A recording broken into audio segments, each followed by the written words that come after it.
and Socrates tell us that there is an ideal that each of us have in our hearts and heads, a vision for what the perfect would be. We rarely experience it in this life, but think now of that wonderful Rothwell painting about Thanksgiving, where the matriarch is holding out the platter of the golden turkey and everybody's looking at it. All ages of family brought together, and one person is looking up at the painter as though to say, "Look, this is my family. Isn't this wonderful?" At Thanksgiving and Christmas and Easter, we experience a little glimmer of what the heavenly banquet is like. We have a glimmer through Daniel, who says, God promises us in the midst of a dream that totally troubled him and threw him off his feet. God promises us that the saints will have this realm forever and ever and ever. The elderly St. John, who was given a dream in his late life, found great comfort in a place where the light's on all the time, just like Motel 6, where people are joyful and there's reunions and the city is beautiful, things that are made out of priceless pearls and other gems, and it's gleaming in glory to God. And John says that God told him there's going to be no more sorrow anymore, nor pain, nor crying, and the leftover tears that we have, God will wipe away, because God is so close to us there. And we look around here and we say, well, I can get a glimmer of that here. There's all ages. There's all races. There's all the people looking expectantly to God, saying, yes, it can be. Yesterday, Jack was blessed to hear those words of welcome from me. Jack, who would complain to me every Sunday that he was here, that he couldn't hear a darn thing. But he'd show up the next Sunday to worship God and to be part of the family of God whom he loved and who had nurtured him through all of his adult life. And yesterday, one of his best friends in the world was with him, and he walked from this world into the next. And he knew then that he was loved and cared for. I got there after Bud left, and Jack's body was alone in the room waiting for his daughter to come from out of town. She was flying in to visit for a week yesterday. And she flew in to find that while she was in the air, her father had passed away. I waited there for her for a while, alone in the room with Jack's body. I probably had the longest visit with him that I'd ever had, except he wasn't around to enjoy it. And it reminded me of the Jewish custom of sitting Shiva, that when someone you love dies, some member of your family, they would sit with the body, taking turns, different relatives, out of honor and respect, and made sure that the body was treated with respect and honor for those 3 days of mourning. And I thought, oh, Jack, you have been surrounded with love.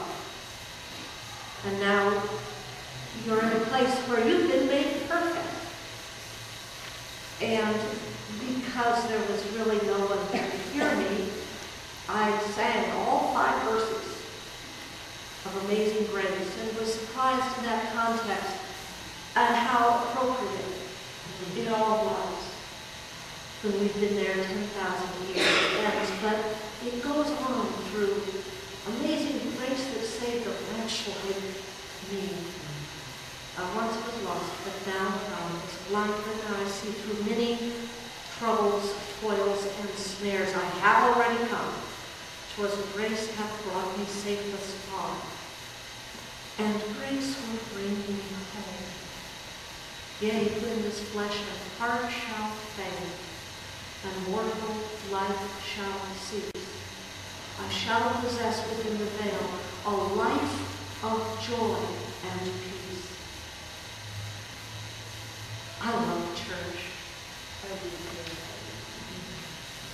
It's a place where we get a glimpse of what heaven is to be. A place where God sets the table for us and says everyone is welcome because God came for everyone. All ages, all races, all socioeconomic strata, all levels of ability and disability, with whatever we're struggling with, God invites us to the table. And at this table, we don't just commune with one another, and we don't just commune with God, but we commune with all of the saints who've gone before us. So these 12 whom we have honored this day are in a sense here in our church with us again. The church where they've experienced profound love and compassion, where they've experienced being included, a place that will never turn them out. They've come home at last to God, but yet a piece of their heart is still here with us. And so when we commune this morning, it is with God and because of God. It is with one another to make us one in purpose and in service. And it is with Ivan and Alice and Jack and Rick Gasca and so many others whose lives have changed this church and whose lives have been changed by this church. Some of them grew up always going to church. Others came to church later in life because somebody cared enough to ask them. All of them found a home here in our church and in this community of faith. Or God leads you to the church. God leads us to this church sometimes too without even being invited. What a blessing. Let's bow our heads for prayer. Sweet, loving God, you have shown your mercy and compassion through our lives. You have given us a glimpse of what heaven is like. You have brought us into a family of love and compassion. We are sorry for when we have failed to be as compassionate and loving as we should. And we know in your infinite love, you have already forgiven us and welcomed us home again until finally we come home to you.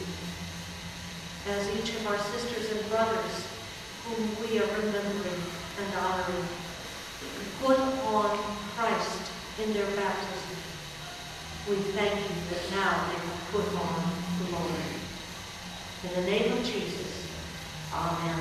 Amen. On All Saints Sunday and the first Sunday of the month, we partake in Holy Communion.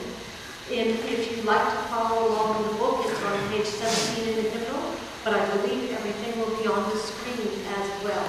Because we are United Methodists, everybody is welcome, whether you are United Methodist or not, whether you have been baptized or not, whether you believe or seek belief, all are welcome at the table of God. In this congregation, we partake by teaching, which is to take a piece of the loaf, hang on to it, and then dip it in the cup.